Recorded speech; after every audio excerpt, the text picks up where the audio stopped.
નમસ્કાર, હું રાજ. આપ જોઈ રહ્યા છો સ્પાર્ક ટુડે ન્યૂઝ. મહાશિવરાત્રિ નિમિત્તે જૂનાગઢમાં સંત શ્રી વેલનાથ બાપાની સમાધિ પર ભક્તોએ ભક્તિભાવથી આરાધના કરી છે. જૂનાગઢ ખાતે ગિરનાર પર્વત પર આશરે 2000 પગથિયા ઉપર સ્થિત સંત શ્રી વેલનાથ બાપાની સમાધિ પર મહાશિવરાત્રિના પર્વ નિમિત્તે વર્ષોથી અવિરત આરાધના અને ભજન કીર્તન યોજાઈ રહ્યું છે. આ પવિત્ર અવસરે મોટી સંખ્યામાં ભક્તો સમાધિ સ્થાને પહોંચી શ્રદ્ધાપૂર્વક પૂજન આરાધના કરે છે. લોકવાયકા મુજબ સંત શ્રી વેલનાથ બાપાએ પોતાના સેવક સમુદાય અને વંશજોને વચન આપ્યું હતું કે મહાશિવરાત્રિના દિવસે ધ્યાનપૂર્વક ભજન કીર્તન કરનાર ભક્તોને તેઓ વીડામાં જળ સ્વરૂપે દર્શન આપશે. આ માન્યતા આજે પણ ભક્તોમાં અડગ વિશ્વાસ રૂપે જીવંત છે.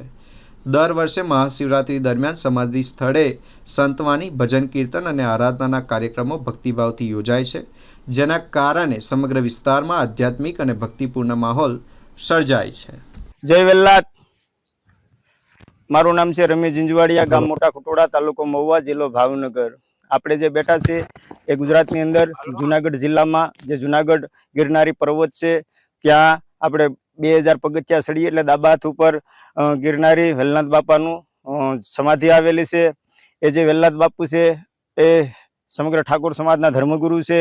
અમને જે કોઈ એમને દિલથી માને છે અને જે કોઈ એને માને છે એ હરેકના ધર્મગુરુ તરીકે એ લોકો એમને બાપુ પરસા આપે છે. તો અત્યારે જે આપણે બેઠા છીએ એ વેલનાથ બાપુની સમાધિ પાછળ આપણે સમાધિના દર્શન થાય જ છે. જે કોઈના ભાગ્યમાં દર્શન કરી લેજો.